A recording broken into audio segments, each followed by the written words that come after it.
व्यवहार में परिवर्तन। और व्यवहार में परिवर्तन का मतलब है कि उसके व्यवहार में परिवर्तन दिखाई दे रहा है।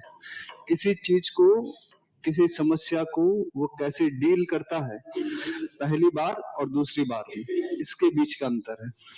पहली बार किसी बालक को कोई समस्या आई, ठीक है, और जब पहली बार में कोई समस्या आई उसको कैसे डील किया, और दूसरी बार वही समस्या आई उसको कैसे डील किया, इन दोनों व्यवहारों के बीच का जो अंतर है वो अधिगम है।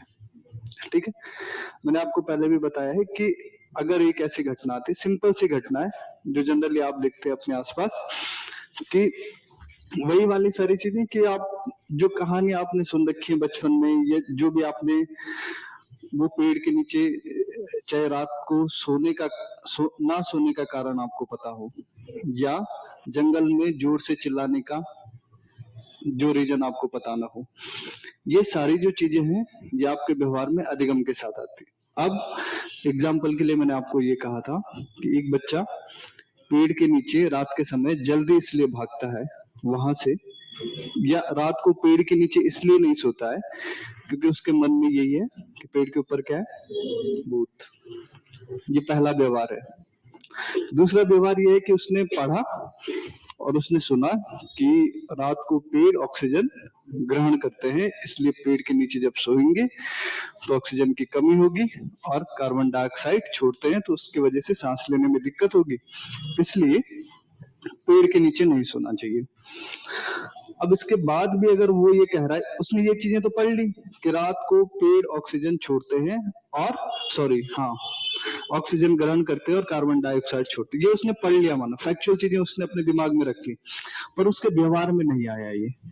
वो अभी भी पेड़ के नीचे, इसलिए फिर से उसे दोबारा आपने पूछा, उस दिन उसने समझ लिया सारा कुछ, फिर उसे हफ्ते 2 हफ्ते बाद पूछा कि पेड़ के नीचे क्यों नहीं सोना चाहिए, तो उसने कहा पेड़ के नीचे इसलिए नहीं सोना चाहिए क्योंकि पेड़ के नीचे क्या, पेड़ के ऊपर क्या रहते हैं, भूत रहते हैं। आपने उसे ये पूछा कि पेड़ रात में ऑक्सीजन ग्रहण करते हैं, ये कार्बन डाइऑक्साइड छोड़ते हैं, तो उसने कहा कि ऑक्सीजन ग्रहण करते हैं और कार्बन डाइऑक्साइड छोड़ते हैं, ये भी उसको पता है। पर जब आपने उससे दोबारा पूछा कि पेड़ के नीचे क्यों नहीं सोना है, तो उसने कहा कि पेड़ के नीचे इसलिए नहीं सोना है क्योंकि पेड़ के ऊपर क्या रहते हैं, भूत। क्या उसके पहले व्यवहार और अभी के व्यवहार में अंतर आया? नहीं आया। उसका किसी समस्या को डील करने का तरीका नहीं बदला, और जब ये तरीका नहीं बदला है तो इन दोनों व्यवहारों में परिवर्तन हुआ, किसी व्यवहार में परिवर्तन नहीं हुआ, और जब व्यवहार में परिवर्तन नहीं हुआ तो अधिगम भी नहीं हुआ। लेकिन अगर इसी समस्या को दूसरी बार में उस साइंटिफिक तरीके से डील करता जो उसे बताया गया था कि पेड़ के नीचे इसलिए नहीं सोना है क्योंकि पेड़ के ऊपर क्या, पेड़ रात में ऑक्सीजन ग्रहण करते हैं, वो दूसरी बार अगर आपको ये जवाब देता या उसके व्यवहार में ये दिखता तो उसका व्यवहार परिवर्तन हो गया था। इन दोनों व्यवहारों के बीच का जो अंतर है यही सीखना है। ठीक है, शुरू में जब आप स्कूटी, बाइक, कार कुछ भी सीखे होंगे, तो शुरू में जब आपने ब्रेक लगाने शुरू किए होंगे, तो चाहे आप बाइक सीख रहे हैं, स्कूटी सीख रहे हैं, शुरू में आपने ये सीखा होगा सिर्फ कि जब कोई भी आगे आ जाए, आगे से आ जाए तो ब्रेक लगाना है, चाहे कुछ भी हो जाए। अब पहली बार में आप रेत आई और रेत के सामने आपके दिमाग में ये था कि ब्रेक लगाना है, जब सामने से कोई गाड़ी आ जाए तो आपने ब्रेक लगाया, रेत में ब्रेक लगाया तो गिरेंगे, ठीक है, पहली बार में गिरे। उसके बाद अगली बार फिर से आपके सामने वही परिस्थिति आई, रेत है, सामने से कार आ रही है पर हल्की सी जगह बची हुई है, आपने ब्रेक रेत में नहीं लगाई बल्कि अलग होके सही जगह पर ब्रेक लगाया। अब इस पहले व्यवहार जब आप गिरे थे और अभी के व्यवहार में अंतर आया या नहीं आया? समस्या एक ही है, पर उस समस्या को डील करने के तरीके में आपके व्यवहार में अंतर है या नहीं है? ये व्यवहार में अंतर ही सीखना है, यही सीखना है कि आपका जो पूर्व व्यवहार है और जो नवीन व्यवहार है, इसके बीच का जो अंतर होता है, जो डिफरेंस होता है, वही क्या होता है, अधिगम होता है। पहला पॉइंट ये था। तो अधिगम का मतलब सीखना नहीं है, अधिगम का मतलब है व्यवहार में परिवर्तन। सीखना भी है पर सीखना सिर्फ पर्यायवाची है उसका, ठीक है, पहला। ठीक है, दूसरा मैंने ये बताया था कि जो अधिगम होता है वैसा नहीं होना चाहिए कि अस्थायी प्रकृति का हो, अस्थायी प्रकृति का होता है। ऐसे नहीं कि आप एक जगह पर आपने कुछ देर के लिए कोई चीज सीखी और उसके बाद अगले दिन उसे भूल गए या 4-5 दिन बाद उसे भूल गए, ये अधिगम नहीं होगा। अगर आपने कोई चीज अभी सीख ली है और आप इस एक दिन याद रखते उस चीज को और फिर अगले हफ्ते भर 2 हफ्ते बाद आप उसे भूल जाते हैं, तो वो अधिगम नहीं होगा। अधिगम हमेशा अस्थायी प्रकृति का होगा, दीर्घकालिक होगा। और तीसरा ये बताया था मैंने आपको अधिगम के बारे में कि अधिगम जो होता है वो प्रोसेस भी होता है और आउटकम भी होता है, परिणाम भी होगा और लक्ष्य भी होगा, दोनों, सॉरी, परिणाम भी होगा और प्रक्रिया भी होगी। परिणाम का मतलब कि वही बताया था मैंने आपको कि एक जगह पर आपका ये सीख लेना कि 2 + 2 बराबर कितना होगा 4, या 4 + 6 बराबर कितना होगा 10। तो जब आप दूसरी तीसरी क्लास में रहेंगे तभी आपके लिए आउटकम होगा कि आपने जोड़ करना, ठीक है, एडिशन, सब्सट्रैक्शन, ये सारी चीजें सीख ली है। तो ये वहां पर क्या हो जाएगा आपके लिए परिणाम हो जाएगा कि आपने ये सीख लिया है, ये आउटकम आया क्लास का। पर हो सकता है कि जब आप आगे बढ़ेंगे 7वीं 8वीं क्लास में, 10वीं क्लास में, तब आपके लिए क्या होगी, प्रोसेस होगी, क्योंकि प्लस माइनस आप प्लस माइनस करने के लिए नहीं सीख रहे थे, प्लस माइनस आप हायर मैथमेटिक्स को करने के लिए सीख रहे थे। तभी क्या हो जाएगी, प्रोसेस हो जाएगी, है ना। तब तो आप यहाँ तक जिस मैथ्स को सीखे अभी तक, 12th तक या 10th तक जिस मैथ्स को सीखे हैं, उस मैथ्स को सीखने के लिए क्या थी, केवल एक प्रोसेस थी, बीच का हिस्सा था। तो एक जगह पर हो सकता है कि अधिगम क्या हो, जो आपने सीखा हुआ है वो आपको आउटकम के रूप में दिखे, और अगले ही टाइम आपको ये दिखेगा कि जो अधिगम कर रखा आपने, जो सीख रखा है, वो बस एक प्रोसेस का हिस्सा है, प्रक्रिया का हिस्सा है। तो अधिगम प्रोसेस भी होगी और आउटकम भी होगा, प्रक्रिया भी होगी और परिणाम भी होगा। ठीक है, इतना समझ में आया। ठीक, इसके बाद जो अगला है वो हम, अधिगम की विशेषताएं यही सारी थी कि दीर्घकालिक होता है, उद्देश्यपूर्ण होता है, प्रक्रिया और परिणाम दोनों होता है, ठीक है, अस्थाई होगा, अस्थाई नहीं होगा, यानी कि परमानेंट होगा, टेम्पररी नहीं होगा। ठीक है, अब इसके बाद हम अधिगम के सबसे पहले नियम जानते हैं कि अधिगम के नियम कौन कौन से। तो अधिगम के जो नियम दिए थे, अच्छा, अधिगम के सिद्धांत और अधिगम के नियम दोनों अलग अलग हैं। अधिगम के सिद्धांत बाद में थॉर्नडाइक ने दिए हैं, ठीक है। इसके अलावा थॉर्नडाइक के अलावा पावलोव ने दिया है, कोहलन ने दिया है, गेनी का एक अधिगम जो हायरार्की है वो आ रखी है, वो सारी चीजें हैं। पर उससे पहले हम अधिगम के नियम देख रहे थे, रूल, ये जिसे लॉ कहते हैं। तो जो लॉ हैं वो थॉर्नडाइक ने दिए थे, और थॉर्नडाइक ने कुल 8 लॉ दिए थे, 8 नियम दिए थे, और इन 8 नियमों को 2 भागों में वर्गीकृत किया था। पहला मुख्य और दूसरा गौण। मुख्य उसे कहते हैं जो प्राइमरी है, ठीक है, और दूसरा उसने क्या किया था, गौण। ठीक है, मुख्य नियमों की संख्या कितनी बताई थी मैंने, 3 बताई थी, और गौण नियम कितने बचे फिर, 5। ठीक है, और कौन दे रहे हैं इन्हें, थॉर्नडाइक दे रहा है।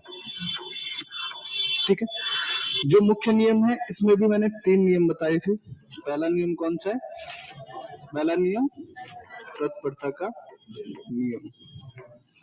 दूसरा नियम कौन सा है, अभ्यास का नियम। और तीसरा नियम कौन सा है, तीसरा नियम प्रभाव का नियम, लॉ ऑफ इफेक्ट। ठीक है, फिर ये जो दोनों नियम है, दूसरा और तीसरा, ये भी 2-2 भागों में बांटे थे। पहला नियम अभ्यास का नियम है, ये 2 भागों में बांटा था, और 2 भागों में कौन कौन से, पहला नियम था उपयोग का नियम, और दूसरा नियम था अनुपयोग का नियम। ठीक है, और यहाँ पर जो प्रभाव का नियम है ये भी फर्दर 2 भागों में बांटा था, पहला संतोष और दूसरा असंतोष का नियम।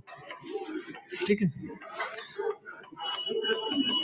यहाँ तक ये चीजें हुई हैं अभी तक। ठीक है, गौण नियम और मुख्य नियम। ठीक, तो हमने मुख्य नियम समझ लिए। तत्परता का नियम मैंने आपको बता दिया कि जब उद्दीपक और अनुक्रिया के बीच में संबंध स्थापित करने का प्रयास किया जाता है, स्टिमुलस को बता करके बालकों को रिएक्ट करने के लिए तैयार किया जाता है। तत्पर का मतलब क्या होगा, तैयार करना। तैयार कब होंगे बालक, जब उनके मनोवैज्ञानिक स्थिति के आसपास कक्षा का वातावरण बनेगा, और उस कक्षा के उस वातावरण को तैयार करने का जिम्मेदारी किसके ऊपर है? शिक्षक के ऊपर है। शिक्षक ये सुनिश्चित करे कि क्लासरूम में बच्चे पढ़ने के लिए तैयार हों। ठीक है, बच्चों को पढ़ने के लिए तैयार करने की जिम्मेदारी किसकी है? शिक्षक की है। इसीलिए उसे 50,000 रुपए मिलते हैं पर।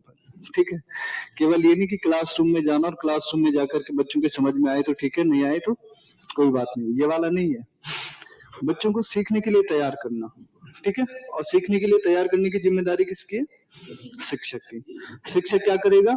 स्टिमुलस देगा, उद्दीपक की प्रस्तुति करेगा छात्रों के सामने। स्टिमुलस की प्रस्तुति किसी भी रूप में हो सकती है, चाहे तो बच्चों के सामने क्या करे, कोई कहानी बता दे, चाहे तो बच्चों के जो जीवन में जो घटनाएं चल रही हैं उनको अपने टॉपिक से जोड़ ले, जो उसका टॉपिक है, चाहे तो बच्चों से क्वेश्चन आंसर करे, चाहे तो बच्चों को एक्टिव करे अपने क्लासरूम में किसी एक्टिविटी के माध्यम से, किसी भी माध्यम से। जो प्रस्तावना प्रश्न है, प्रस्तावना प्रश्न दरअसल परिस्थिति निर्माण के ही प्रश्न है। क्लासरूम में जो परिस्थिति का निर्माण किया जाता है वो किसके द्वारा किया जाता है? प्रस्तावना प्रश्नों के द्वारा। प्रस्तावना प्रश्नों का जनरली जब हम लेसन प्लान या बीएड में ये सारी चीजें करते हैं, तो अब बीएड में जो एक्चुअली में नवाचार लाया गया था, लेसन प्लान, वो लाया गया था आज से लगभग 15-20 साल पहले, माइक्रो टीचिंग। तब से गंगा नदी में पानी बहुत बह चुका है और हमने वो लेसन प्लान को बताने का तरीका नहीं चेंज कर पाए हैं। अभी तक लेसन प्लान बताते टाइम सबने, किसी ने कोई दूसरी टेक्निक यूज की, क्वेश्चन आंसर टेक्निक के अलावा किसी ने नहीं किए। अभी तक वही टेक्निक यूज कर रहे हैं, जबकि उसमें चेंज हो जाना चाहिए। अब जो केवी है, केंद्रीय विद्यालय, सीबीएसई के कुछ स्कूल हैं, या केरला या दिल्ली के कुछ स्कूल हैं, वहां पर क्या हो रहा है कि वहां पर अब क्लासरूम को इंट्रोड्यूस करने के लिए, कोई टॉपिक को इंट्रोड्यूस करने के लिए केवल क्वेश्चन आंसर नहीं होते यूज, क्वेश्चन आंसर उसका एक हिस्सा है, बल्कि वहां पर कहानियां सुनाई जाती है या कोई एक्टिविटी कराई जाती है। और जबकि हमारे लेसन प्लान में क्या चल रहा है अभी तक, वही क्वेश्चन आंसर चल रहे हैं। और वो क्वेश्चन आंसर भी सबको पता है कि वो इंट्रोडक्शन के हिसाब से क्वेश्चन नहीं बनते हैं, वो सिर्फ लेसन प्लान को पूरा करने के लिए क्वेश्चन बनते हैं। ऐसा कोई क्वेश्चन ही नहीं, खासकर बीएड में ये नहीं सिखाया जाता कि क्वेश्चन आंसर जो होने चाहिए वो बच्चों के आसपास, उनके वातावरण से, उनके पूर्व ज्ञान से, उनके प्रत्यक्ष जो दुनिया है उससे होने चाहिए। अगर आपसे अभी मैं ये इंट्रोडक्शन क्वेश्चन बनाने के लिए दे दूं किसी भी टॉपिक पे, तो आपका पहला जो इंट्रोडक्शन क्वेश्चन होगा वो बच्चों के दैनिक जीवन से रिलेटेड नहीं होगा, क्योंकि वो सिखा रखा है उसी तरीके से कि आपको सिर्फ क्वेश्चन आंसर बनाने हैं। तो दरअसल जैसे मैंने आपको बताया कि अगर आपको बच्चे को प्रकाश संश्लेषण के बारे में बताना है, तो प्रकाश संश्लेषण में बताने के लिए सबसे बेहतर तरीका क्या है? कहाँ से हो सकता है? लाइट से। क्या कि जैसे हम सनलाइट मिल रही है नॉर्मल हम पढ़ सकते हैं उसके बारे में, तो अगर हमको जैसे टॉपिक क्या है, तो फिर क्या, अगर 7वीं क्लास के बच्चे को पढ़ाना है, 7वीं क्लास के बच्चे को पढ़ाना है प्रकाश संश्लेषण, कैसे पढ़ाएंगे?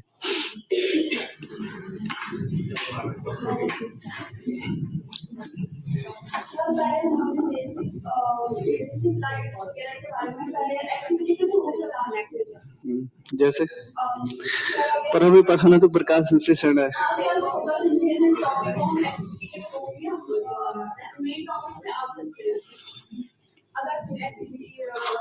और अगर मैं ये कहूँ कि क्लासरूम में अगर प्रकाश संश्लेषण के बारे में पढ़ाना है, सिंपल अगर आपको अभी बताया जाए, तो आप खाने से शुरू कर सकते हैं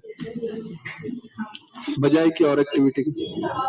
हाँ, मतलब एक्टिविटी भी करा सकते हैं अगर ऐसी है कि कोई उनकी डेली लाइफ से रिलेटेड है, आप समझ रहे हैं? तो ये होता है अधिगम के लिए तत्पर करना उन्हें। अगर उनको लगेगा कि उनके जीवन से रिलेटेड है तो पढ़ने के लिए तैयार होंगे, और अगर जीवन से रिलेटेड नहीं है तो कोई बच्चा पढ़ने के लिए, आप कितनी चीजें सीखे हैं स्कूल में, वो चीजें जो आपने सच में सीखी है, रट्टा नहीं मारी है, जो चीजें सच में सीखी है वो केवल इसलिए सीखी है क्योंकि वो आपको अपने लिए या आपके जीवन से आसपास से जुड़ी हुई थी, या कोई ऐसी घटना लगी होगी कि हाँ यार ये मेरे काम आ सकती है, इस वजह से। सीखिए, बाकी रट्टा मार के आप मार्क्स 90%, 95% वो अलग बात है, पर आपने जो सीखा है क्लासरूम में वो कब सीखते हैं आप? जब आपको लगता है कि आपके आसपास से जुड़ी हुई चीज है, तभी तो सीखते हैं, है ना? तो सबसे पहले उन्हें तत्परता का नियम तैयार करना। तैयार आप कैसे भी कर सकते हैं, कहानी सुनाओ, एक्टिविटी कराओ, जो उनके कुछ कह रहे हैं, ठीक है, उनके आसपास के जीवन से उस सारी चीजों को जोड़ो, ठीक है। ये पहला आता है तत्परता का नियम। और इसी में क्या होता है, उद्दीपक और हाँ अनुक्रिया का संबंध स्थापित होता है। आप उद्दीपक रखना शुरू करते हैं और उद्दीपक के बाद छात्र उस पर क्या करेंगे, अनुक्रिया करेंगे। और सही क्लासरूम यही होता है जिसमें छात्र अनुक्रिया करें, आपको सक्रिय भागीदारी करें क्लासरूम में, तभी तो बच्चे सीखेंगे। तो ये पहला होता है तत्परता का नियम, ठीक है। अगर क्वेश्चन ये बने कि उद्दीपक अनुक्रिया का संबंध किस नियम के तहत स्थापित होता है, तो वो कौन सा है, तत्परता का नियम, ठीक है। दूसरा होता है अभ्यास का नियम। अभ्यास का नियम का आपको पता ही है कि किसी भी चीज का जितना ज्यादा अभ्यास होगा वो उतनी ज्यादा आपको याद हो जाएगी, ठीक है। अब अगर आप कोई एक्टिविटी बार बार कर रहे हैं तो वो एक्टिविटी के बाद आप उस एक्टिविटी से रिलेटेड सारी चीजें बार बार करने लग जाते हैं या नहीं करने लग जाते हैं। एग्जाम्पल के लिए, आप पर अगर कोई, आप किसी ऐसे कंट्री में रहते हैं जहां पर भूकंप बहुत ज्यादा आते हैं, ठीक है, जैसे कि एग्जाम्पल है जापान का, ठीक है। जापान में उनको इतनी बार वो एक्टिविटी करा दी है, ठीक है, कि जैसे भूकंप आएगा वैसे ही कहाँ जाना है, मेज के नीचे जाना है, लकड़ी के जो बने हुए बॉक्सेस हैं उनके नीचे जाना है, ठीक है, क्योंकि वो बार बार स्टिमुलस आ रहा है और उनको इतना अभ्यास हो चुका है कि अब जैसे ही वो स्टिमुलस उनके सामने आता है, भूकंप नाम आता है, ये भूकंप का सायरन आता है, वैसे ही तुरंत वो कौन सी एक्टिविटी करते हैं, जो अनुक्रिया है उनकी। शुरू में क्या किया, शुरू में उनको परिस्थितियां बनाई गई, शुरू में उद्दीपन और अनुक्रिया का संबंध सिर्फ प्रस्तापित किया गया कि भूकंप आएगा तो आपको किसके नीचे जाना है, मेज के नीचे या किसी सुरक्षित जगह पर। दूसरी स्थिति में उन्हें बार बार अभ्यास कराए जाते हैं और अभ्यास करा करा के उन्हें बार बार ड्रिल होती है, मॉक ड्रिल होती है। और उसके बाद जैसे ही जिस दिन भूकंप आएगा उस दिन जैसे ही भूकंप का सायरन बजेगा या कुछ बजेगा, वो कहाँ चले जाएंगे, उस सुरक्षित जगह पर चले जाएंगे। भारत में कहाँ जाते हैं, सड़कों पर जाते हैं, ठीक है, या फिर सबसे पहले पंखा देखते हिलते हुए कि हिल रहा है तो तभी बाहर जाएंगे, नहीं हिल रहा है तो नहीं जाएंगे। या कंफर्म करने के लिए न्यूज चैनल खोलते हैं कि भूकंप आया भी या नहीं आया है, या सिर्फ हमारे घर में पंखा हिला है, ठीक है। क्योंकि भारत में वो मॉक ड्रिल नहीं हो रखी है, वो जो उद्दीपक और अनुक्रिया के बीच संबंध स्थापित होता है वो इतना मजबूत नहीं है।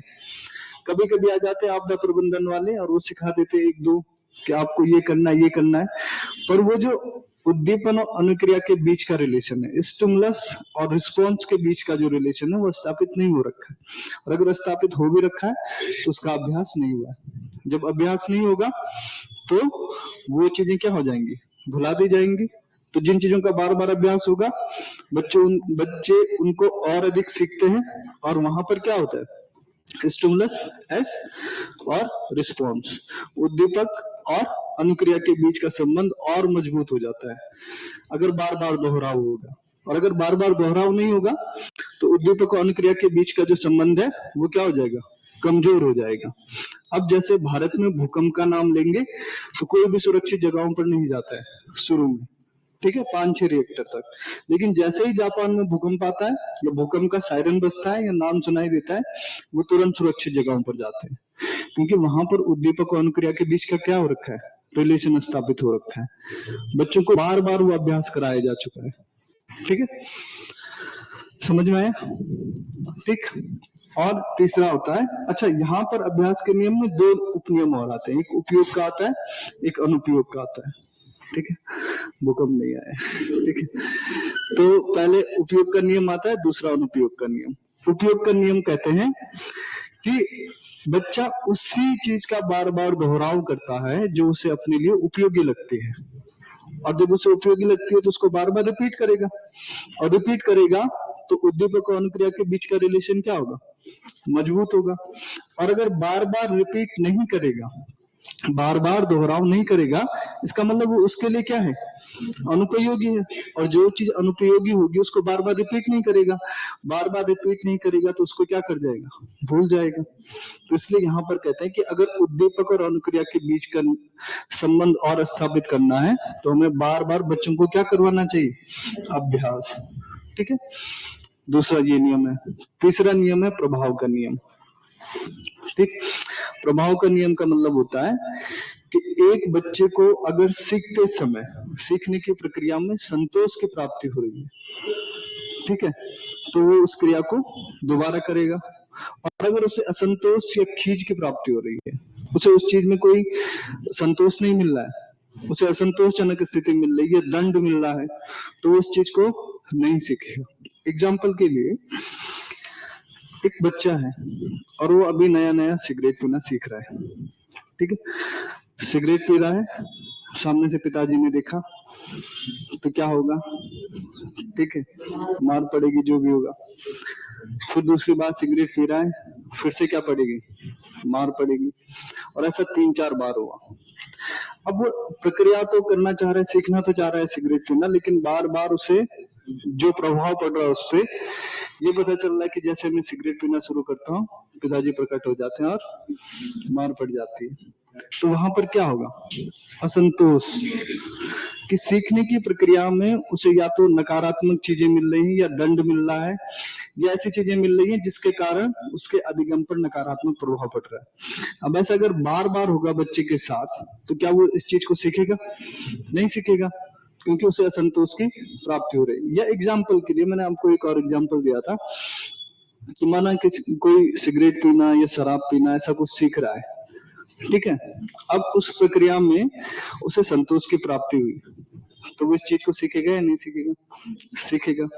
पर इसी प्रक्रिया में अगर उसे लगा कि ये चीज उसके काम की नहीं है बल्कि उसे नुकसान पहुंचा रही है, ठीक है, सिगरेट पीने से उसे अच्छा नहीं लगा या शराब पीने से उसे अच्छा नहीं लगा, यानी कि उसे संतोष की प्राप्ति नहीं हुई है, तो वो सीखेगा इस चीज को या नहीं सीखेगा, नहीं सीखेगा। अगर शराब पीने से संतोष की प्राप्ति होगी तो क्या करेगा, उस पर सकारात्मक प्रभाव पड़ेगा और सकारात्मक प्रभाव पड़ने से वो उस चीज को और अधिक तीव्रता से सीखेगा। और अगर उसे संतोष की प्राप्ति नहीं हो रही है तो फिर वो इस प्रक्रिया को नहीं सीखेगा, वहीं पर रोक देगा और इससे उसके अधिगम पर क्या पड़ेगा, नकारात्मक असर पड़ेगा। तो जिस प्रक्रिया को या जिस चीज को सीखने में उसे संतोष की प्राप्ति हो रही है वो उसी कार्य को सीखेगा, जिस कार्य से असंतोष की प्राप्ति हो रही है उसको नहीं सीखेगा। ये तीसरा है संतो प्रभाव का नियम। सकारात्मक प्रभाव पड़ेगा तो बालक उसको आगे लेके जाएगा, सीखेगा, और अगर उसका नकारात्मक प्रभाव पड़ेगा तो बालक उसको नहीं सीखेगा। एग्जाम्पल के लिए, कई लोग मैथ्स क्यों सीखते जाते हैं, क्योंकि उन पर उसका सकारात्मक असर पड़ता है ना, संतोषजनक प्रभाव पड़ता है, वो मैथ सीखते जाते हैं। कुछ लोगों पर सकारात्मक असर नहीं पड़ता है, नकारात्मक असर पड़ता है, इसलिए वो मैथ्स नहीं सीखते हैं। जहां पर किसी पर नकारात्मक असर पड़ा कि संतोष की प्राप्ति नहीं हुई वो उस चीज को दोहराव करना कम कर देते हैं, और जब दोहराव करना कम कर देते हैं तो वो उस चीज को भूलना शुरू कर देते हैं, और भूलना शुरू करते हैं तो अधिगम का स्तर खुद ब खुद नकारात्मक स्थिति में पहुंच जाएगा। ये था तीसरा नियम। ठीक है, समझे आप इसको। ये 3 नियम है, बेसिकली क्वेश्चन इन्हीं 3 ही नियमों से बनते हैं, पर बाकी के 5 नियम भी हमें लिखने हैं। तो आगे लिखना है इसमें आपने, जहां पर बचा हुआ है इसमें लिखना है,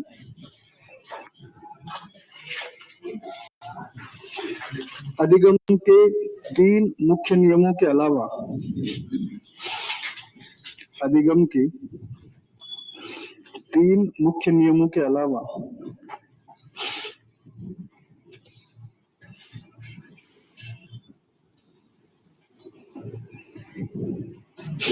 इन 3 मुख्य नियमों के अलावा 5 गौण नियम भी,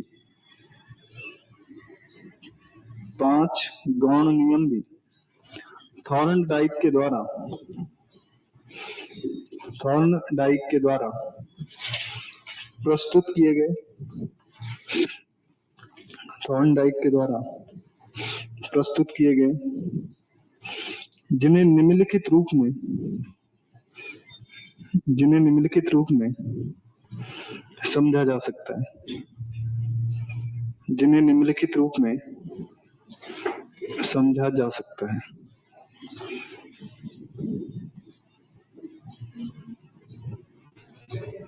जिन्हें निम्नलिखित रूप में समझा जा सकता है, ठीक है, जिन्हें निम्नलिखित रूप में समझा जा सकता है।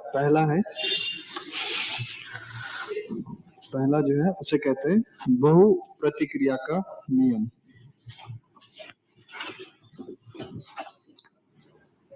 बहु प्रतिक्रिया का नियम।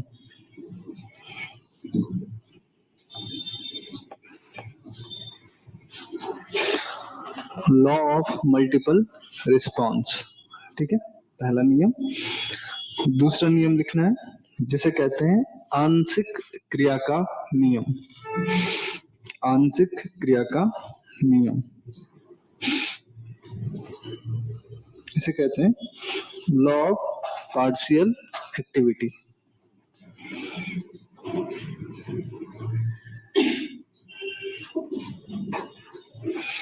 तीसरा है आत्मीकरण का नियम। आत्मीकरण का नियम या अनुरूपता का नियम, जिसे कहते हैं लॉ ऑफ एनालॉजी।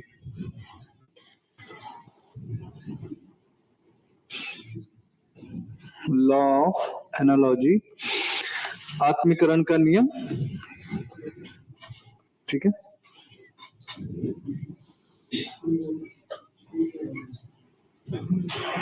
ठीक है, लॉ ऑफ एनालॉजी। अगला लिखना है मनोवृत्ति का नियम। चौथा नियम है मनोवृत्ति का नियम। मनोवृत्ति का नियम। मनोवृत्ति का नियम, ठीक है, मनोवृत्ति का नियम। और मनोवृत्ति का नियम का मतलब है कि जो लॉ ऑफ डिस्पोजिशन होता है, ठीक है, लॉ ऑफ डिस्पोजिशन। और अगला नियम है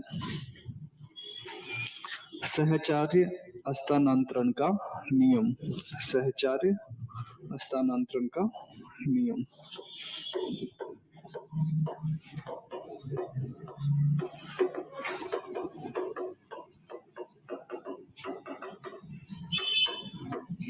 सहचार्य हस्तांतरण का नियम, इसको कहते हैं लॉ ऑफ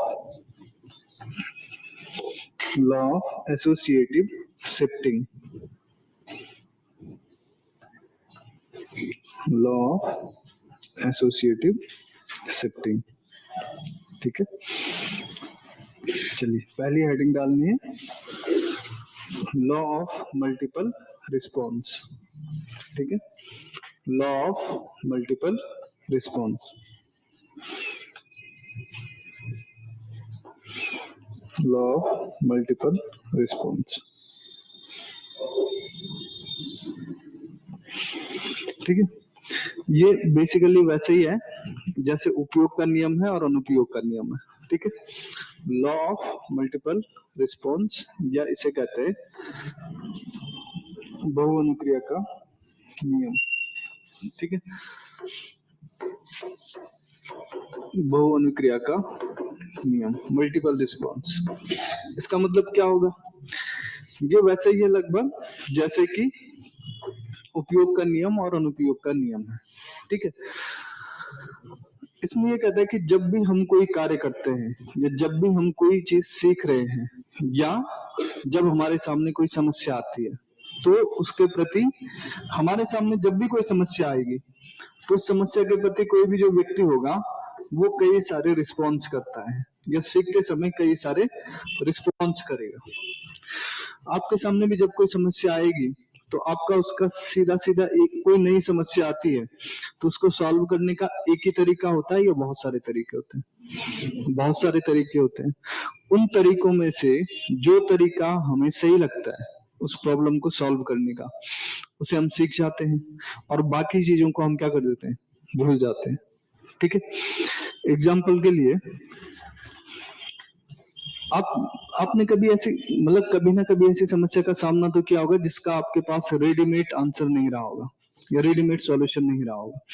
अब तो आपके पास कई सारे रेडीमेड सॉल्यूशन रहते हैं, पर एक टाइम तो रहा होगा जब आप रेडीमेड सॉल्यूशन नहीं रहे होंगे आपके पास। आपके सामने नई समस्या आई और नई समस्या के बाद आपके कई सारी अनुक्रियाएं की होंगी उस समस्या को सुलझाने के लिए। उनमें से कुछ सफल हुई होंगी, कुछ असफल हुई होंगी। जो सफल अनुक्रियाएं हैं और जो आपके काम की हैं, आप उन्हें सीख जाते हैं और बाकी चीजों को भूल जाते हैं। ठीक है, तो इसे कहते हैं लॉ ऑफ मल्टीपल रिस्पॉन्स, बहुअनुक्रिया का नियम। बहुअनुक्रिया का नियम इसे कहते हैं कि जब आपके सामने कोई एक समस्या आएगी, उस समस्या को सॉल्व करने के लिए व्यक्ति कई सारी प्रतिक्रियाएं या अनुक्रियाएं करता है। उन अनुक्रियाओं में से जो अनुक्रियाएं उसे अपने लिए काम की लगती हैं, उनको वो सीख जाता है, और जो अनुक्रियाएं काम की नहीं लगती है, उनको वो क्या कर देता है, भूल जाता है। ठीक है, पहला नियम लिखना है इसमें, बहु अनुक्रिया का नियम। बहु अनुक्रिया का नियम इसमें लिखना है, बहु अनुक्रिया या बहु प्रतिक्रिया भी कह सकते हैं। ठीक है, अनुक्रिया और प्रतिक्रिया एक ही होती है, इंग्लिश में इसका मतलब रिस्पॉन्स होता है। ठीक है, मल्टीपल रिस्पॉन्स। ठीक है, इसमें लिखना है, इस नियम के अनुसार, इस नियम के अनुसार जब व्यक्ति के सामने, जब व्यक्ति के सामने कोई नई समस्या आती है, कोई नई समस्या आती है, या वो कोई नया कार्य करना सीखता है, या वो कोई नया कार्य करना सीखता है,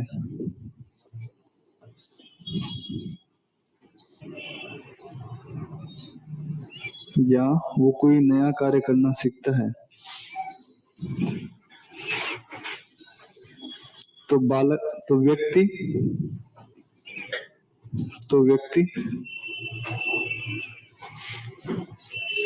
उस प्रक्रिया में, तो व्यक्ति उस प्रक्रिया में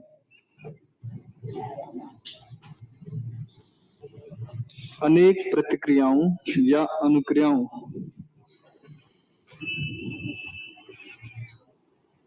अनेक प्रतिक्रियाओं या अनुक्रियाओं का उपयोग करता है,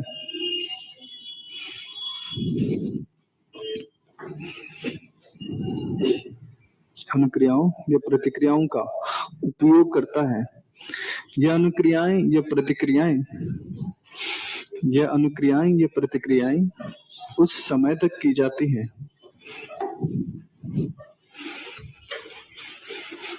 उस समय तक की जाती है जब तक संतोषजनक लक्ष्य प्राप्त नहीं हो जाता है, जब तक संतोषजनक लक्ष्य प्राप्त नहीं हो जाता है।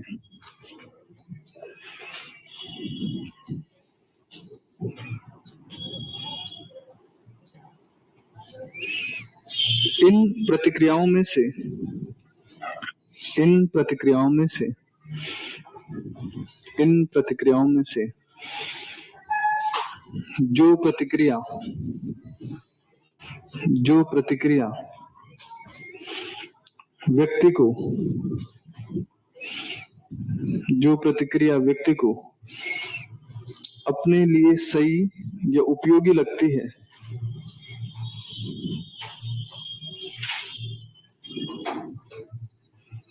सही या उपयोगी लगती है, अथवा, अथवा जो अनुक्रिया, अथवा जो अनुक्रिया लक्ष्य प्राप्ति में सहायक होती है, लक्ष्य प्राप्ति में सहायक होती है, लक्ष्य प्राप्ति में सहायक होती है,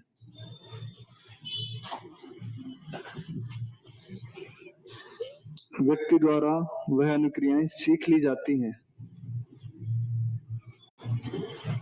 व्यक्ति द्वारा वह अनुक्रियाएं सीख ली जाती हैं, और शेष अनुक्रियाएं,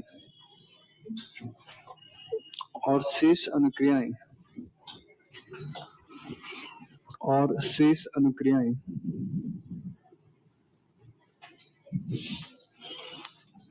व्यक्ति भूल जाता है। और शेष अनुक्रियाएं व्यक्ति भूल जाता है।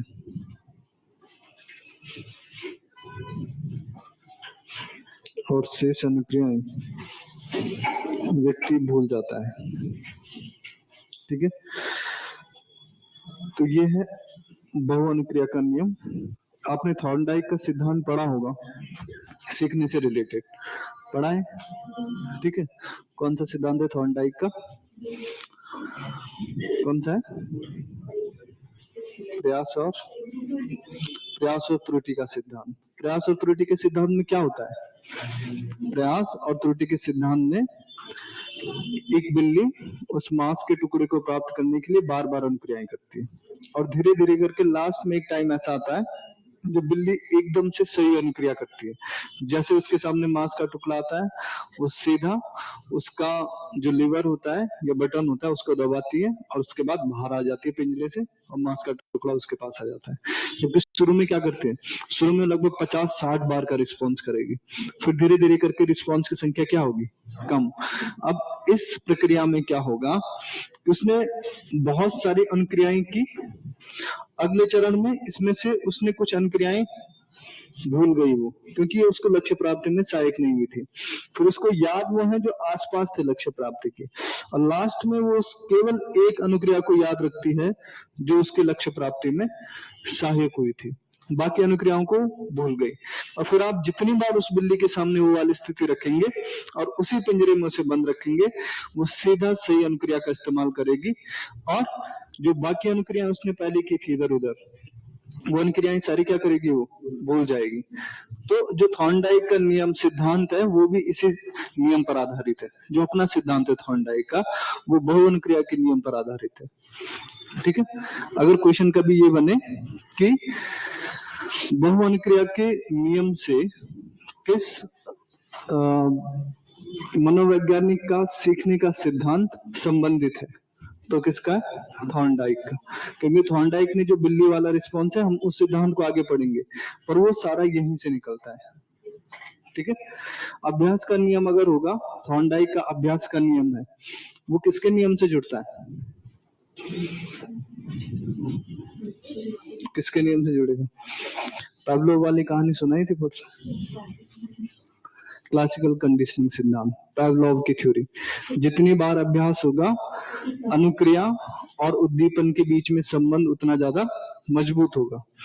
आगे हम क्लासिकल कंडीशनिंग वाले में भी बताऊंगा मैं, लेकिन जितना ज्यादा अभ्यास होता है क्लासिकल कंडीशनिंग में भी, तो यही है कि जितना बार सही तरीके से अभ्यास होता है, वो कंडीशनिंग उतनी अच्छी हो जाती है। ठीक है, आगे हम पावलोव का सिद्धांत पढ़ेंगे, वहां पर भी देखेंगे, लेकिन इसको थोड़ा थोड़ा याद रखना। ठीक है, दूसरा नियम लिखना आप। दूसरा नियम क्या है? आंशिक क्रिया का नियम।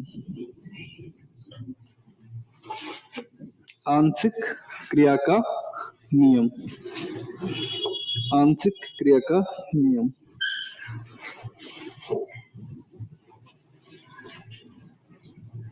आंशिक क्रिया का नियम। ठीक है, आंशिक क्रिया का नियम क्या है? आंशिक क्रिया का नियम ये है, अच्छा, दो चीजें हैं मैं आपको बता रहा हूँ कि अभी एक शिक्षण का सूत्र आएगा बाद में, जिसमें पूर्ण से और अंश की ओर है। ठीक है, ये शिक्षण सूत्र आपने पढ़ा होगा, ये बाद में आएगा जब हम शिक्षण वाला पढ़ रहे होंगे। लेकिन इस चीज पे डाउट हो सकता है कई लोगों को कि पूर्ण से अंश के शिक्षण सूत्र तो ये कहता है कि बच्चों के सामने जब भी कोई समस्या आती है तो उसे पूरे रूप में देखते हैं या अंश के रूप में देखते हैं। सामने क्या दिखाई दे रहा है? क्या दिखाई दे रहा है? और क्या दिखाई दे रहा है? और है ना?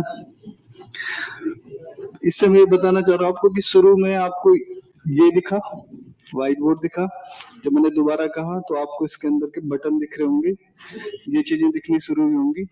ठीक है, फिर अगर मैं और कहूंगा तो आप इसके कलर स्पेसिफिकेशन पे जाएंगे, अगर और कहूंगा तो आप ये भी बताएंगे कि ये बॉक्स बना हुआ है, इसके अंदर 3-4 बॉक्स बने हुए। ठीक है, और जब शुरू में कहूंगा तो आप सिर्फ दीवार कहेंगे कि दीवार दिखाई दे रही है। जब दोबारा कहूंगा तो व्हाइट बोर्ड भी कहेंगे कि दीवार। शुरू में आप किसी भी चीज को देखते हैं तो पूर्ण रूप में देखते हैं। कोई भी व्यक्ति, कोई भी बालक, उसके जो देखने का तरीका होता है शुरुआत में पूर्ण रूप में देखने का होता है। ठीक है, अगर मैं ये कहूं कि ये क्या है, पेन है, और शुरू में आपने सिर्फ पेन देखी, इसके स्पेसिफिकेशन नहीं देखे, फिर कहूंगा कि इसके बारे में और बताओ, तो आप और स्पेसिफाई करके बताना शुरू कर लेंगे। जब किसी व्यक्ति को भी देखते हैं तो पहली बार में पूर्ण रूप में देखते हैं, जब कोई समस्या को देखते हैं तो उसको भी पूर्ण रूप में देखते हैं।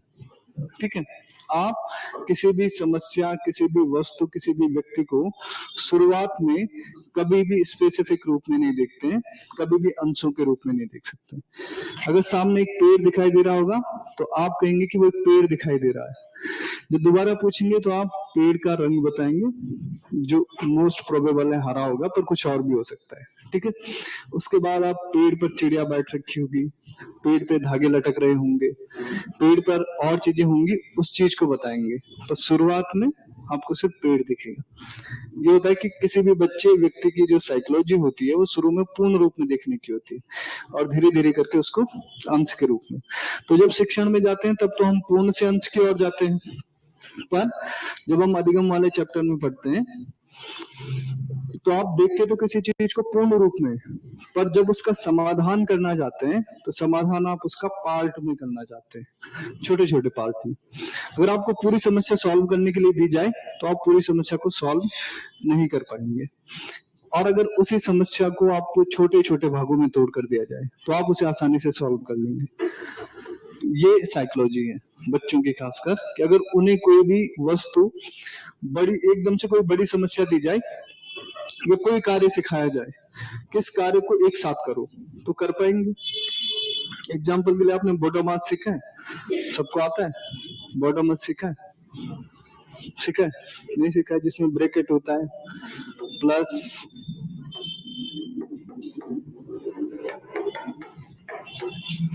ठीक है, कुछ ऐसा होता है। ये तो किया होगा ना कभी क्वेश्चन। इस क्वेश्चन को एक ही टाइम पे सॉल्व कर लोगे आप। जो शुरू में सिखाया गया होगा आपको, तो शुरू में सिर्फ आपको प्लस करना सिखाया गया होगा, फिर माइनस करना सिखाया गया होगा, फिर आपको मल्टीप्लाई करना सिखाया गया होगा, फिर अगले स्टेप में आपको डिवाइड करना सिखाया गया होगा, और फिर लास्ट में इस सबको एक करके आपको कहा होगा कि इसको सॉल्व करो।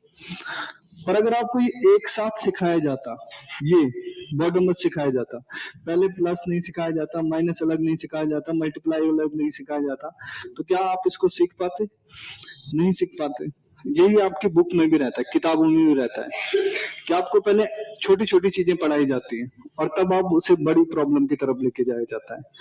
जैसे सजीव निर्जीव प्रकाश संश्लेषण है, तो आपको एक अंश पढ़ाया जाएगा उसका सिर्फ, ठीक है, फिर अगली बार में दूसरा अंश, फिर अगली बार में तीसरा अंश, और अंश अंश करके फिर आपको एक बड़ी सॉल्यूशन करा दिया जाए, एक बड़ी प्रॉब्लम को सॉल्व करा दिया जाता है।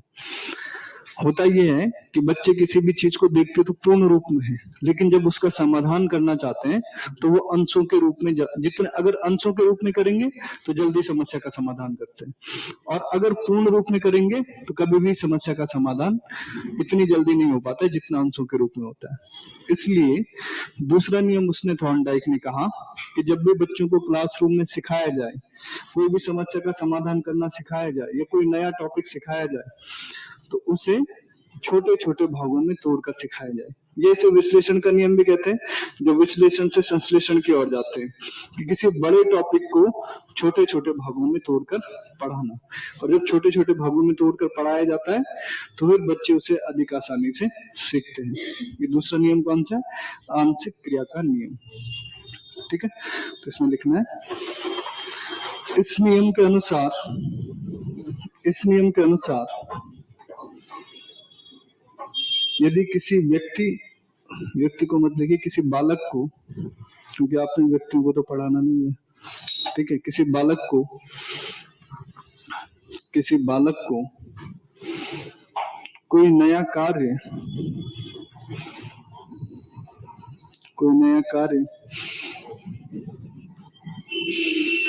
छोटे छोटे भागों में, छोटे छोटे भागों में बांट कर सिखाया जाता है,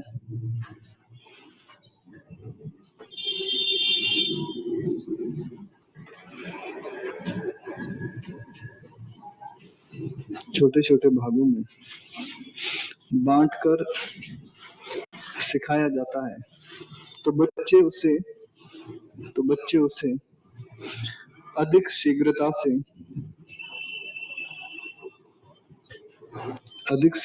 से और आसानी से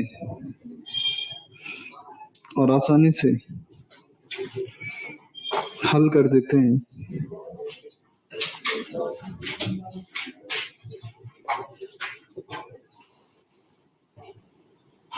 हल कर देते हैं।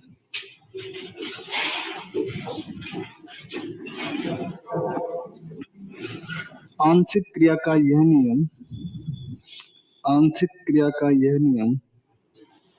नियम विश्लेषण विधि पर आधारित है। विश्लेषण विधि पर आधारित है। कई जगह पर ये भी कहते हैं कि ये अंश से और पूर्ण की और शिक्षण सूत्र पर आधारित है, पर अंश से और पूर्ण का कोई शिक्षण सूत्र नहीं होता है। ठीक है, शिक्षण सूत्र पूर्ण से अंश की ओर ही होता है। ये भले हम लिखाने के लिए लिखा देते हैं, किताबों में भी लिखा रहता है कि ये शिक्षण सूत्र अंश से पूर्ण की ओर शिक्षण सूत्र पर आधारित है, पर जनरली ये शिक्षण सूत्र अंश से पूर्ण की ओर कोई शिक्षण सूत्र नहीं होता है। शिक्षण सूत्र पूर्ण से अंश की ओर होता है। ठीक है, क्योंकि सिखाया हमेशा बच्चों के मनोविज्ञान के आधार पर है, और मनोविज्ञान क्या है कि बच्चे पहले किसी भी घटना को पूर्ण रूप में देखते हैं, तब अंश की ओर जाते हैं। पूर्ण से अंश सही शिक्षण सूत्र नहीं है, मैं इसलिए नहीं लिखा रहा हूँ। मतलब मैंने जब पिछली बार कराया था तो मैंने लिखाया था, पर उसके साथ डिस्क्लेमर ये दिया था कि पूर्ण से अंश से पूर्ण की ओर कोई शिक्षण सूत्र होता नहीं है। ठीक है, अंश से पूर्ण की ओर कोई शिक्षण सूत्र नहीं होता, शिक्षण सूत्र पूर्ण से अंश की ओर होता है। इसीलिए वहां पर जब आपको शिक्षण सूत्रों से रिलेटेड क्वेश्चन आते हैं ना, तो वहां पर आपने देखा होगा कि एक शिक्षण सूत्र उल्टा करके दे देते हैं।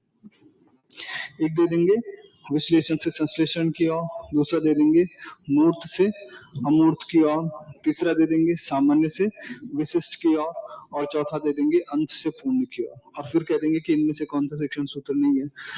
आपने तो सारे सुन रखे हैं, पर शिक्षण सूत्र कौन नहीं है? अंश से पूर्ण की ओर नहीं है, क्योंकि ये गलत है। शिक्षण सूत्र असली पूर्ण से अंश की ओर।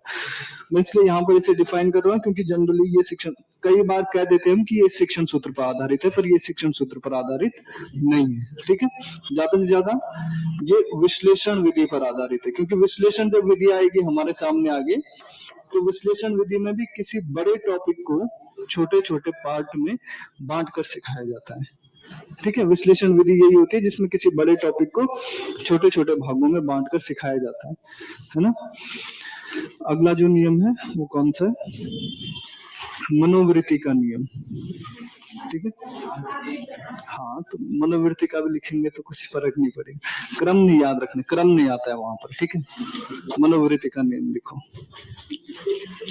ठीक है, मनोवृत्ति का नियम, मनोवृत्ति का नियम। क्रम पहले 3 के क्रम याद रखने आपने, जो मुख्य नियम है उनके क्रम है, बाकी जो गौण नियम है उनके क्रम नहीं है। ठीक है, मुख्य नियमों के क्रम है, गौण नियमों का कोई क्रम नहीं है। ठीक है, तो दूसरा नियम कौन सा है? तीसरा नियम मनोवृत्ति का नियम। ठीक है,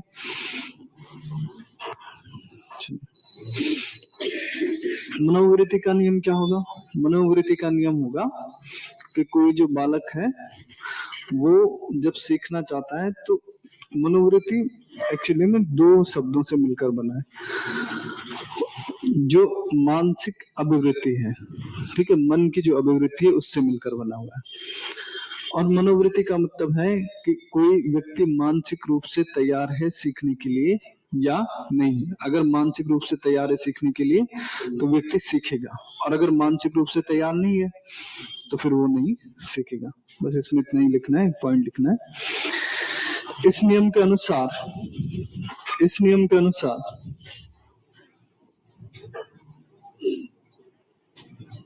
यदि कोई बालक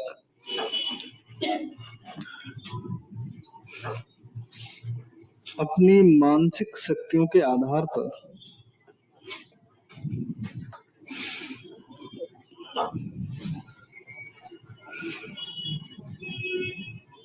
अपनी मानसिक शक्तियों के आधार पर कोई कार्य सीखना चाहता है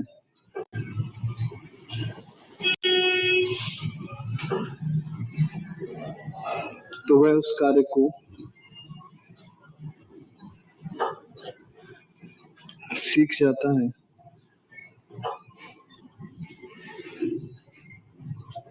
सीख जाता है। लेकिन लेकिन लेकिन यदि यदि कोई बालक मानसिक रूप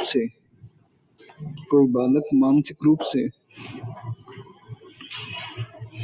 किसी कार्य को करने के लिए या किसी कार्य को सीखने के लिए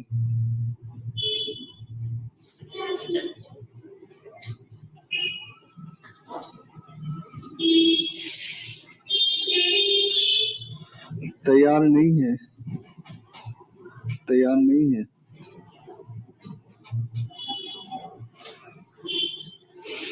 तो या तो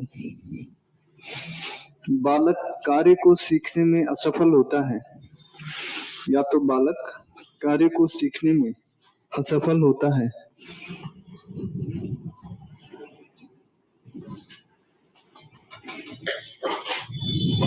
या तो बालक किसी कार्य को सीखने में असफल होता है या फिर वो देरी से सीखता है या विलंब से सीखता है या देरी से सीखता है या फिर क्या कर सकता है सीखने में त्रुटियां भी कर सकता है। ठीक है, या सीखने में त्रुटियां कर सकता है। ठीक है, पूरी तरीके से नहीं सीखेगा। अगर आप किसी कार्य को करने के लिए मेंटली तैयार नहीं हो, मानसिक रूप से तैयार नहीं हो, तो आप उस कार्य को नहीं सीख पाएंगे। ठीक है, अगर आपको यहाँ पर ये कहा जाए जैसे आप इंग्लिश क्यों नहीं सीख पाए, मतलब अधिकतर लोग, कुछ लोगों को तो आती होगी, या अधिकतर हिंदी मीडियम के लोग इंग्लिश क्यों नहीं सीख पाते हैं? मानसिक रूप से तैयार नहीं रहते हैं, मेंटली तैयार नहीं रहते हैं। वरना इंग्लिश आप लोगों को जब मैथमेटिक्स आ सकती है या अपना सब्जेक्ट आ सकता है कोई भी, उस सब्जेक्ट से मुश्किल थोड़ी इंग्लिश लैंग्वेज है, पर आप मेंटली तैयार नहीं रहते, मेंटल बैरियर बने हुए हैं। उसकी वजह से ये कुछ लोग गणित क्यों नहीं सीख पाते, क्योंकि मेंटल बैरियर बने हुए हैं कि वो सीख नहीं पाएंगे, मानसिक रूप से तैयार नहीं रहते उसको सीखने के लिए। तो अगर मानसिक रूप से तैयार है तो उस कार्य को सही से भी सीखेगा और जल्दी भी सीखेगा। मनोवृत्ति यानी कि उस कार्य के प्रति उसका दृष्टिकोण क्या है, सकारात्मक है उसके मस्तिष्क में या नकारात्मक है। अगर सकारात्मक दृष्टिकोण होगा तो उस कार्य को जल्दी सीखेगा, और अगर नकारात्मक दृष्टिकोण है तो उस कार्य को देरी से सीखेगा। तो हमारे पास कितने नियम हो गए? 3। चौथा नियम कौन सा है? हाँ, आत्मीकरण का नियम। आत्मीकरण का नियम, या इसे सादृश्य अनुकरण अनुक्रिया नियम भी कहते हैं। सादृश्य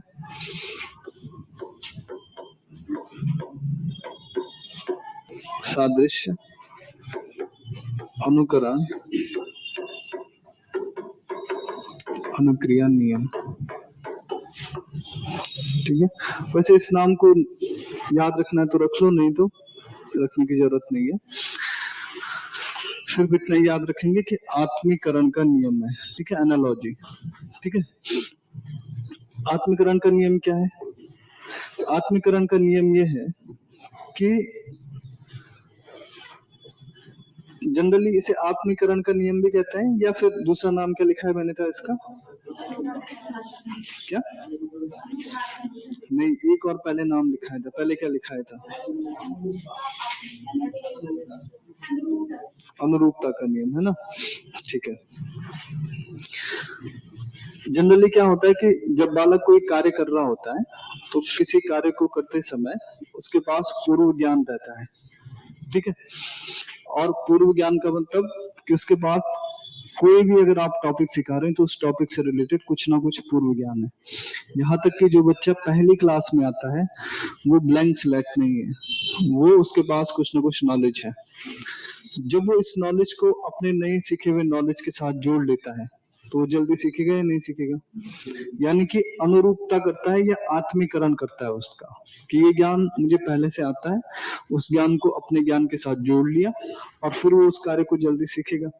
अगर उसे ये लगता है कि इसके बारे में मुझे थोड़ा बहुत पहले से पता है या ये मेरे आसपास की चीजों के बारे में बात की जा रही है, जैसे मैंने आपको बताया कि प्रकाश संश्लेषण को पढ़ाते समय अगर आप उसके भोजन के बारे में बात करेंगे, बालक के भोजन के बारे में बात करेंगे तो वो सीखेगा, क्योंकि उसे ये लगता है कि बालक क्या है, बालक सॉरी उसको ये लगता है कि ये जो टीचर हमें पढ़ा रहा है ये दरअसल हमारे आसपास की बातें कर रहा है या हमें जो चीज पहले से आती है उसी को आगे बढ़ा रहा है।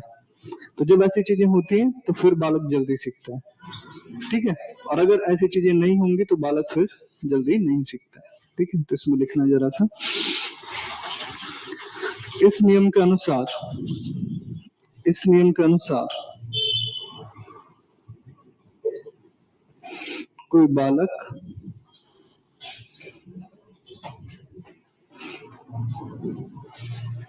कोई बालक जब कोई नया कार्य सीखता है, जब कोई नया कार्य सीखता है,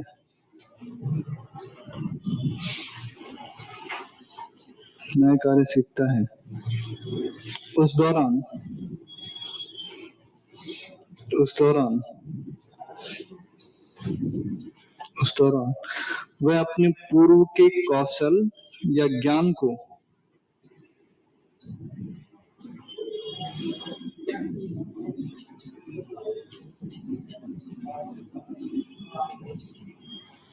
पूर्व के कौशल या ज्ञान को नए कार्य को सीखने में, नए कार्य को सीखने में प्रयोग करता है,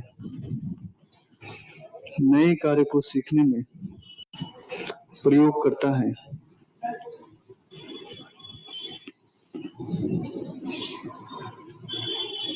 ठीक है, नए कार्य को सीखने में प्रयोग करता है। थॉर्नडाइक के अनुसार, थॉर्नडाइक के अनुसार शिक्षक को, शिक्षक को, शिक्षक को इसी मनोविज्ञान का प्रयोग करके, इसी मनोविज्ञान का प्रयोग करके, इसी मनोविज्ञान का प्रयोग करके बालकों को कोई नया कार्य सिखाना चाहिए। इसी मनोविज्ञान का प्रयोग करके बालकों को कोई नया कार्य सिखाना चाहिए। ठीक है, मतलब कि ये किसी भी व्यक्ति या बालक की नेचर या साइकोलॉजी में होता है कि अगर उसे ये लगता है कि ये कार्य तो उसने पहले कुछ किया हुआ है, इसका कुछ हिस्सा उसको आता है, तो उस कार्य को सीखेगा, जल्दी सीखता है उस कार्य को। और अगर उसे ये लगेगा कि ये कार्य उसने बिल्कुल कभी सीखा हुआ ही नहीं है या इसके आसपास की कुछ चीजें है ही नहीं, तो फिर आप उसको कभी नहीं सिखा पाते।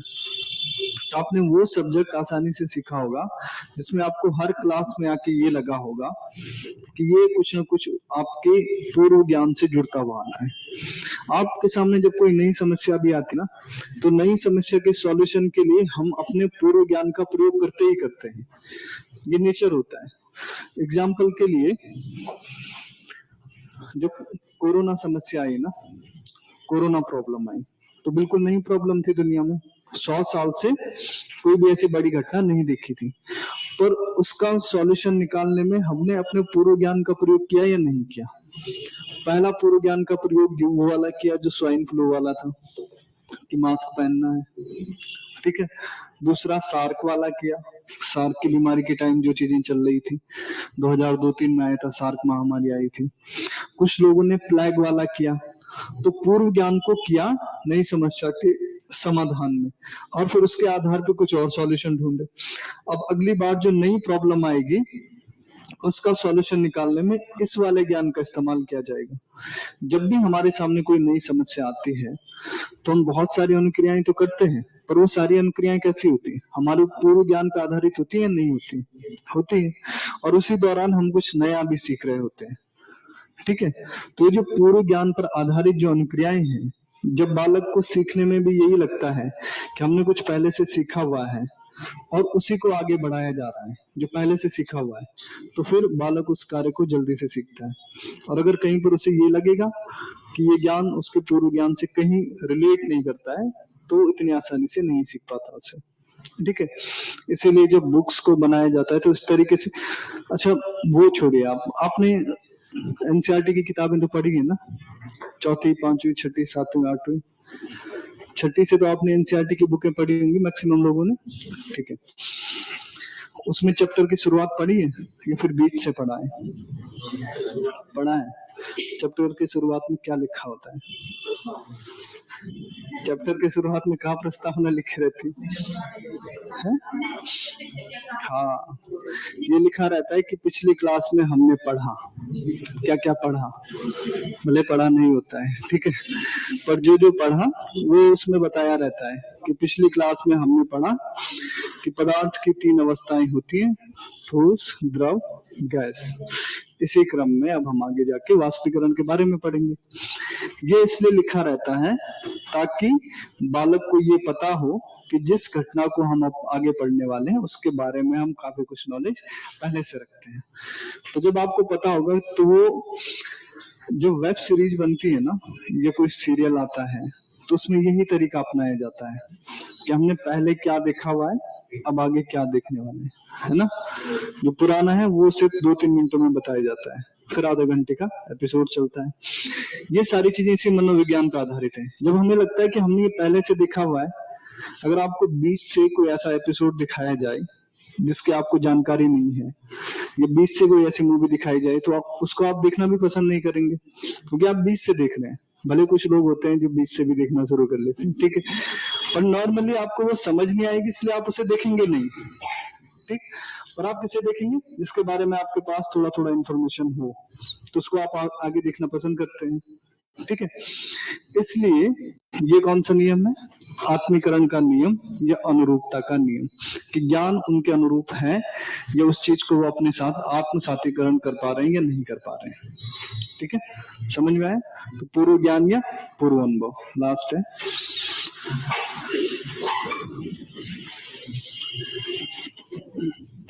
क्या है? क्या? हाँ, सहचर्य का नियम। अच्छा, ये वाला जो पहले वाला है ना, ये जो प्रस्तावना कौशल होता है हमारे पास लेसन प्लान में, वो प्रस्तावना कौशल भी इसी बेस पर बना हुआ है। थॉर्नडाइक के इसी नियम पर आधारित है वो, कि प्रस्तावना कौशल क्यों बनाया जाता है? इसलिए ताकि पूर्व ज्ञान को नए ज्ञान के साथ संबंध स्थापित किया जाए, है ना, कि जो पुराना सीखा हुआ है, जो पूर्व ज्ञान या कौशल है, उसको नए ज्ञान के साथ कनेक्ट करना, तभी बच्चा जल्दी से सीख पाएगा। ठीक है, तो इसमें लिख सकते हैं एक बार, प्रस्तावना कौशल, ऊपर वाले में नोट करके लिख लीजिए चाहे तो। प्रस्तावना कौशल, प्रस्तावना कौशल को, प्रस्तावना कौशल को इस नियम से जोड़ा जा सकता है। प्रस्तावना कौशल को इस नियम से जोड़ा जा सकता है। प्रस्तावना कौशल को इस नियम से जोड़ा जा सकता है। एक शिक्षण विधि, एक शिक्षण सूत्र का नाम आपने सुना होगा, ज्ञात से अज्ञात। तो अगर पूर्व ज्ञान है वो क्या है? ज्ञात है। और जो अज्ञात है वो कौन सा है? जो हमने सिखाना है बालक को, वो क्या है? नवीन ज्ञान, है ना। जो नया ज्ञान है वो सिखाना है, अभी वो अज्ञात है। और उसको किसके बेस पर सिखाया जाएगा? ज्ञात, यानी कि जो पूर्व ज्ञान जो जानते हैं उसके बेस पर। तो क्या हम इसे ये भी कह सकते हैं कि जो ये नियम ये ज्ञात से अज्ञात जो शिक्षण सूत्र है उसके साथ, उससे संबंधित है ना। तो आप इसको लिख सकते हैं, अगला पॉइंट इसी में, यह शिक्षण सूत्र, सॉरी, यह नियम ज्ञात से अज्ञात, ज्ञात से अज्ञात शिक्षण सूत्र से संबंधित है। ज्ञात से अज्ञात शिक्षण सूत्र से संबंधित है।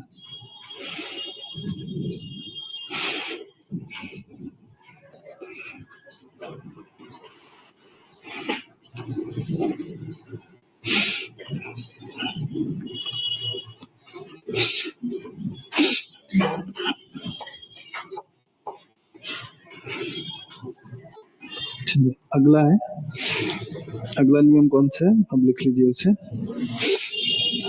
सहचार्य हस्तांतरण का नियम, या इसे दूसरा कहते हैं संबंधित परिवर्तन का नियम। संबंधित परिवर्तन का नियम।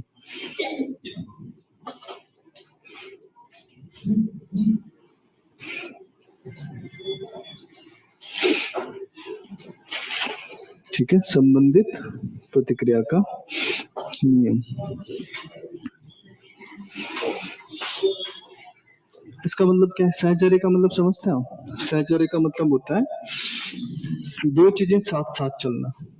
ठीक है, इसका मतलब ये है कि जब आप एक परिस्थिति में कोई कार्य करना सीख जाते हैं तो उस कार्य को दूसरी परिस्थिति में भी प्रयोग करना सीख जाते हैं। ठीक है, या एक जगह का सीखा हुआ कार्य दूसरी परिस्थिति में प्रयोग करना, जैसे पावलोव का नियम है। पावलोव में जो कुत्ता था, ठीक है, अभी हमने पढ़ा नहीं पर मैं आपको हल्का हल्का बता रहा हूँ। पावलोव में कुत्ता रहता है, कुत्ते के सामने पावलोव कुछ प्रैंक करता है, ठीक है, और उसके सामने घंटी बजाता है, घंटी बजाने के बाद उसे भोजन देता है। ठीक है, शुरू शुरू में कुत्ते की जो लार टपकती है वो सिर्फ भोजन को देख के टपकती है, धीरे धीरे करके भोजन के साथ घंटी से भी उसकी लार टपकने लगती है। उसने लार टपकाना सीख लिया है जो उसे पहली परिस्थिति में सीखा गया था, उसे दूसरी परिस्थिति के साथ उसने एसोसिएट कर लिया है। ठीक है, यानी कि एक जगह का सीखा हुआ ज्ञान दूसरी जगह में सीख जाना। ठीक है, अब अगर आप ये सीख गए हैं कि स्कूटी चलाते समय जैसे ही आपको ग्रीन लाइट दिखी तो आपको गाड़ी रोकनी है चलानी है? चलानी है। ठीक है, और जैसे रेड लाइट दिखी वैसे ही गाड़ी क्या करनी है? रोकनी है। या आप स्कूटी चलाते समय सीख गए।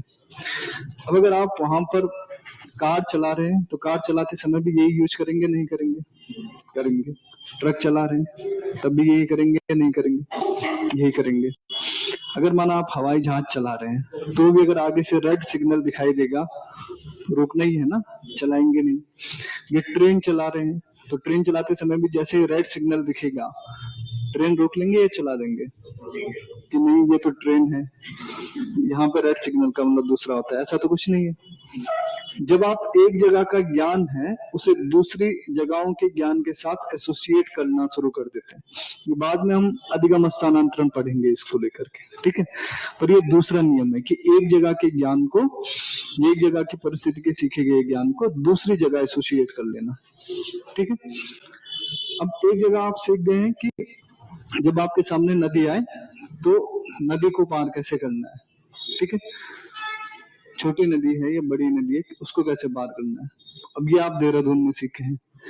पर माना ऐसी नदी आपके सामने कहीं दूसरी जगह आ जाए, दूसरे जिले में आ जाए, तो वहां पर कुछ दूसरा तरीका यूज करेंगे, इसी तरीके को यूज करेंगे, इसी को यूज करेंगे। यानी कि आपने अलग अलग परिस्थितियों में स्किल को, एक ही स्किल को यूज करना सीख लिया है। इसको कहते हैं सहचार्य परिवर्तन का नियम या संबंधित परिवर्तन का नियम। ठीक है, इसमें लिखना है।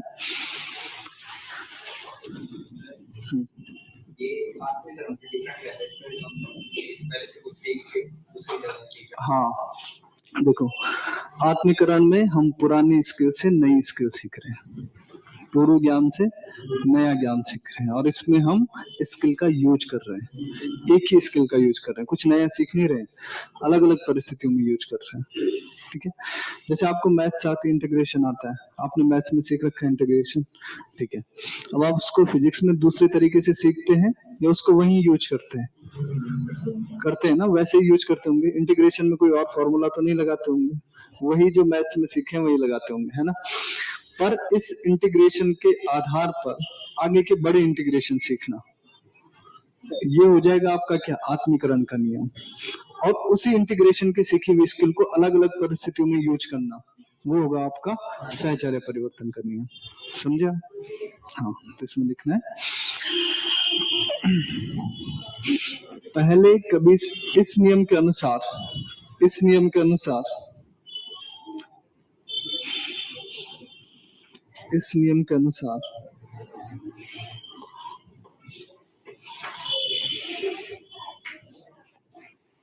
बालक या व्यक्ति द्वारा, बालक के व्यक्ति द्वारा किसी परिस्थिति में,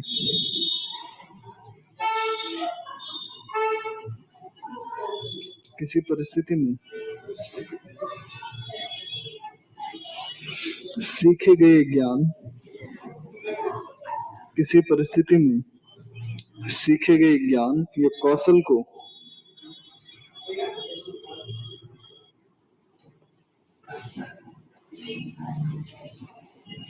कौशल को दूसरी परिस्थितियों में, दूसरी परिस्थितियों में उपयोग करना, उपयोग करना सीख जाता है, उपयोग करना सीख जाता है, उपयोग करना सीख जाता है। वस्तुतः, वस्तुतः जब बालक किसी परिस्थिति में, किसी परिस्थिति में एक उद्दीपक के प्रति, एक उद्दीपक के प्रति जो अनुक्रिया करता है, जो अनुक्रिया करता है, यदि उसे दूसरी परिस्थिति में, यदि उसे दूसरी परिस्थिति में, दूसरी परिस्थिति में वही उद्दीपक, वही उद्दीपक या उसके समान कोई उद्दीपक,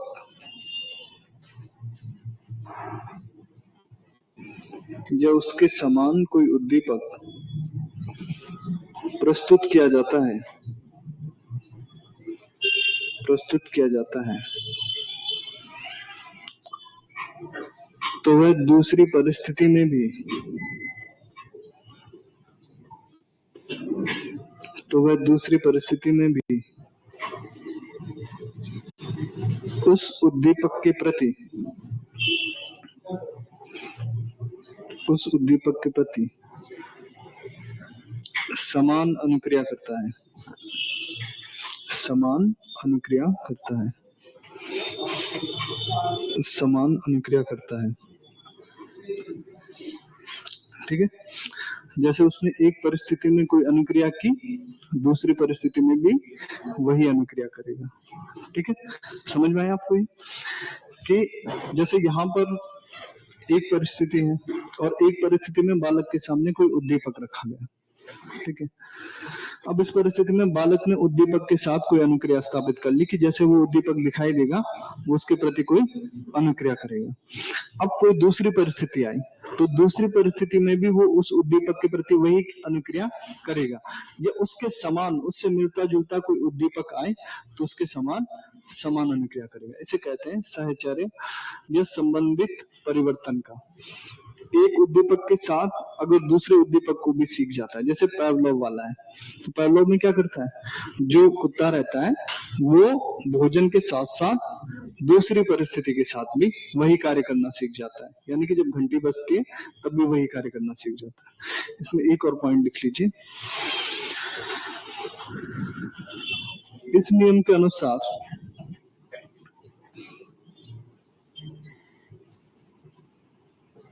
इस नियम के अनुसार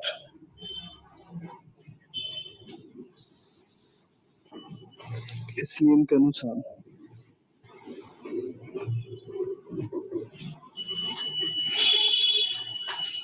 जब बालक के व्यक्ति अनकंडीशनल अनकंडीशनल उद्दीपक के प्रति अनकंडीशनल उद्दीपक के प्रति की जाने वाली अनुक्रिया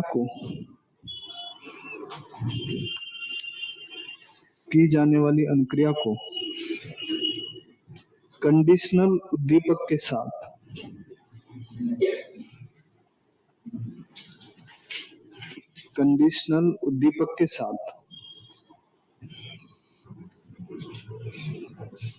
दोहराना शुरू करता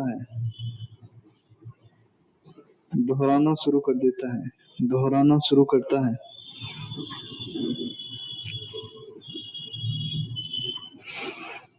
तो इसे सहचार्य के द्वारा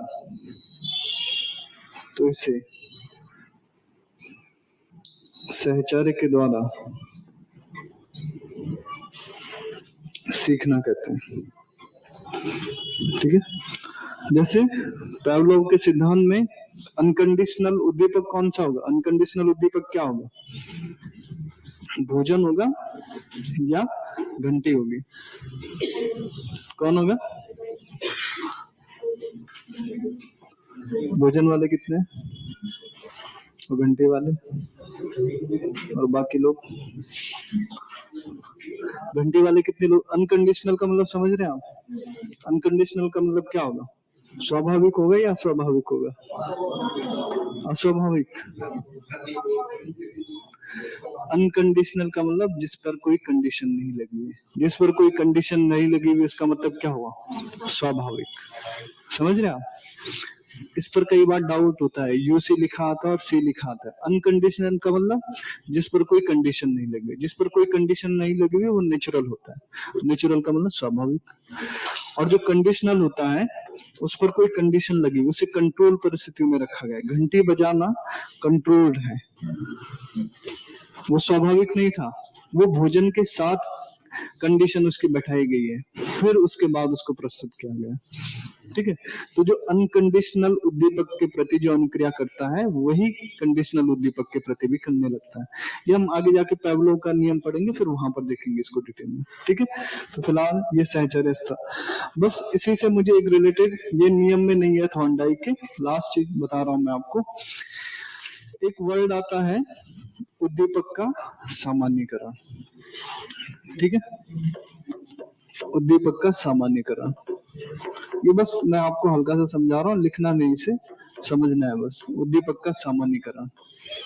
ठीक है, उद्दीपक का सामान्यीकरण समझते हैं आप?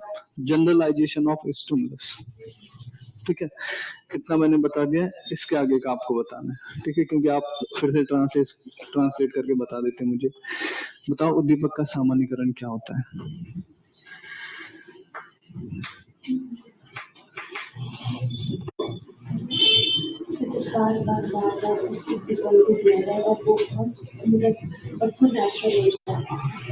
वो कंडीशनिंग हो जाएगी फिर जो आप